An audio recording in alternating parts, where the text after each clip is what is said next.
Hello സഹിക്കാൻ പറ്റണില്ല. ഞമ്മളിപ്പൊ മയ്യത്താവും.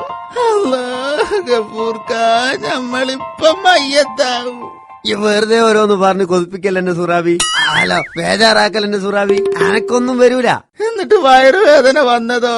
Hello, ഞമ്മക്ക് സഹിച്ചൂടാ. ഇതെന്തൊരു വേദനയാണെന്ന്. ഈ രാവിലെ എന്താണ് കഴിച്ചത്? കോഴിമുട്ട. ഉച്ചക്കോ? കോഴിയിറച്ചി. അത് ശരി, അങ്ങനെ പറ. വെറുതെ അല്ല എനിക്ക് വയറുവേദന വന്നത്. എടി സൂറാവി, മുട്ട എന്റെ മോള് കോയിരിക്കുന്നോണ്ടല്ലേ ഇങ്ങനെ വയറുവേദന വരുന്നത്? ഒന്ന് പോയും കാക്ക അവിടുന്ന്. നമ്മളെ പള്ളയിൽ എന്താ കോയിനെ പൊരുത്തം വെച്ചിക്കണോ? നിങ്ങള് വെറുതെ അതും ഇതും പറഞ്ഞിരിക്കാണ്ട് ഞമ്മളെ ആശുപത്രിയിൽ കൊണ്ടുപോവാ മനുഷ്യ. ഇതത്ര കാര്യാക്കാണൊന്നില്ലാന്ന്. ഇതൊക്കെ സാധാരണ എല്ലാ പെണ്ണുങ്ങൾക്ക് വരുന്നതാണ്.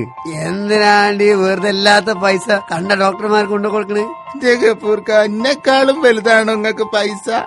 മര്യാദക്ക് ഞമ്മളെ ആശുപത്രി കൊണ്ടുപോയിക്കോ, അല്ലെങ്കിൽ നിങ്ങളിപ്പോ ആശുപത്രി കൊണ്ടുപോണ്ടി വരൂ. പടച്ചോനെ, വേണ്ട സൂറാവി, ഞമ്മക്ക് ഇപ്പൊ തന്നെ പോകാം. ഹലോ ഡോക്ടറെ, ഞമ്മക്ക് സഹിക്കാൻ പറ്റണില്ല. ഹലോ, കരയാതിരിക്കൂ, ഇതത്ര കാര്യാക്കാനൊന്നുമില്ല. അതെ, നമ്മൾ അത് തന്നെയാണ് പറയണത്. ഒരു കുഴപ്പമില്ലാന്ന്. പക്ഷേ ചെറിയൊരു ഓപ്പറേഷൻ വേണ്ടി വരും. പടച്ചോനെ, ഓപ്പറേഷനോ? അതിനൊക്കെ ഭയങ്കര പൈസ ആവൂലേന്ന്. ജീവനല്ലേ വലുത് മിസ്റ്റർ ഗഫൂർ. നിങ്ങൾ നോക്കിക്കോ, ഓപ്പറേഷൻ കഴിഞ്ഞാൽ പുതിയൊരു ഭാര്യയായിരിക്കും നിങ്ങൾക്ക് കിട്ടാൻ പോകുന്നത്. വെറും 10,000 രൂപയെ ചെലവാവൂ. ആണോ? ഒരു മിനിറ്റ്, ഡോക്ടർ ഒന്ന് പുറത്തേക്കേരി. അതെ, സംഗതി നമ്മക്ക് ഇഷ്ടായി.